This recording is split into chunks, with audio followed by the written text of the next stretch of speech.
Exodo Kapitulo 34. At sinabi ng Panginoon kay Moises, humugis ka ng 2 tapyas na bato na gaya ng una, at aking isusulat sa mga tapyas ang mga salita na nasa unang mga tapyas, na iyong sinira.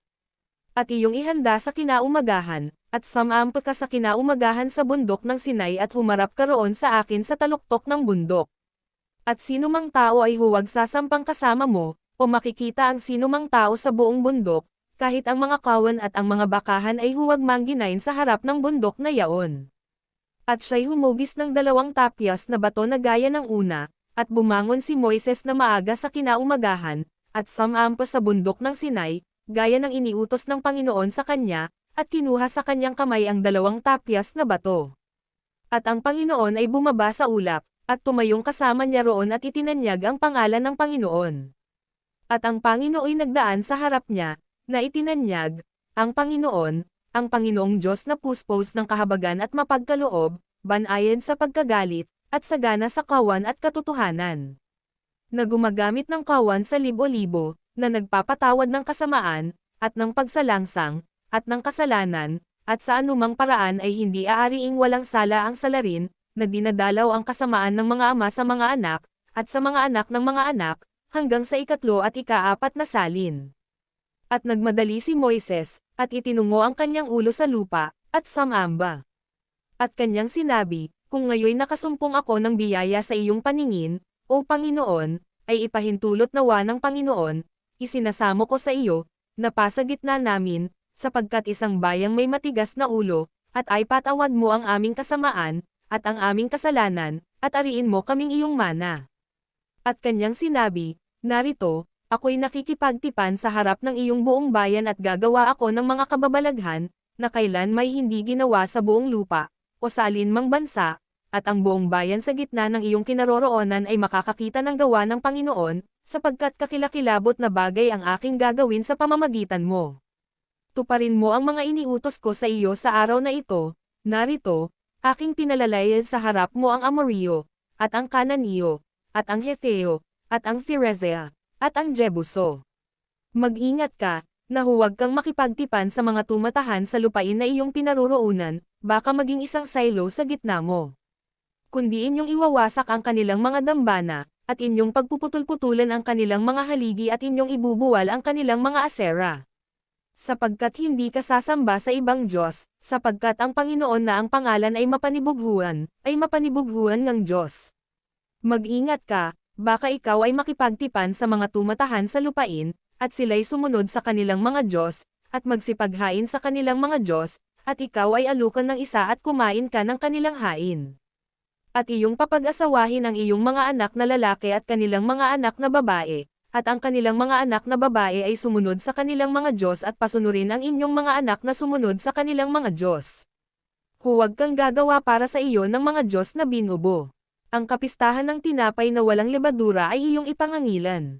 7 araw nakakain ka ng tinapay na walang lebadura na gaya ng iniutos ko sa iyo, sa takdang panahon sa buwan ng Abib, sapagkat sa buwan ng Abib, ay umalis ka sa Ehipto. Yaong lahat na nagbubukas ng bahay bata ay akin, at gayon din ang lahat ng hayop na lalaki, ang panganay ng baka at ng tupa. At ang panganay ng isang asno ay iyong tatubusin ng isang kordero, at kung hindi mo tatubusin ay iyong ang babaliin ang kanyang leeg. Lahat ng panganay sa iyong mga anak ay iyong tatubusin. At walang lalapit sa harapan ko na walang dala. 6 na araw na gagawa ka, ngunit sa 7 araw ay magpapahinga ka, sa panahon ng pagbubukid at sa pag-aani ay magpapahinga ka. At iyong ipangangilan ang kapistahan ng mga sanglinggo, ang sa mga unang bunga ng pag-aani ng trigo, at ang kapistahan ng pag-aani sa katapusan ng taon. Makaitlo nga sa 1 taon na haharap ang lahat ng iyong mga lalaki sa Panginoong Diyos, na Diyos ng Israel. Sapagkat aking palalayasin ang mga bansa sa harap mo, at aking palalaperin ang iyong mga hangganan, at hindi pagnanasaan ng sinuman ang iyong lupain, pagka ikaw ay pumapanhik na humarap sa Panginoong iyong Diyos, na makaitlo sa 1 taon. Huwag kang maghahandog ng dugo ng hain sa akin, na kasabay ng tinapay na may lebadura, o magtitira man ng hain sa kapistahan ng Pasko hanggang sa kinaumagahan. Ang pinakaunang bunga ng iyong lupa ay iyong dadalhin sa bahay ng Panginoon mong Diyos. Huwag mong lulutuin ang batang kambing sa gatas ng kanyang ina.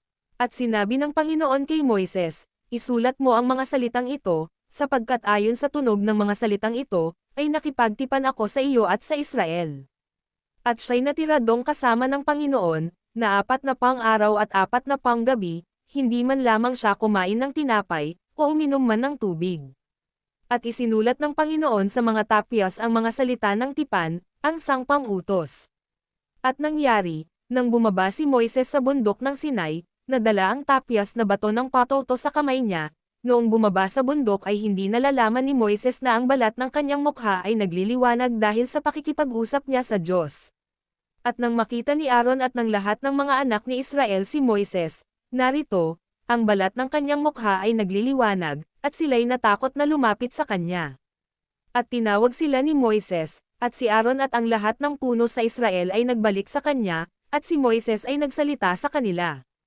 At pagkatapos, ang lahat ng mga anak ni Israel ay lumapit, at kanyang ibinigay sa kanila sa pamamagitan ng utos ang lahat ng salita ng Panginoon na sinalita sa kanya sa bundok ng Sinai. At pagkapagsalita sa kanila ni Moises ay naglagay siya ng isang lambong sa kanyang mukha. Datapwat pagka si Moises ay pumapasok sa harap ng Panginoon upang makipagsalitaan sa kanya, ay nag-aalis siya ng lambong hanggang siya'y makalabas, at siya'y lumabas at kanyang sinalita sa mga anak ni Israel ang iniutos sa kanya. At nakita ng mga anak ni Israel ang mukha ni Moises, na ang balat ng mukha ni Moises ay nagliliwanag, at inilagay uli ni Moises ang lambong sa ibabaw ng kanyang mukha, hanggang sa siya'y makapasok na nakipagsalitaan sa Diyos.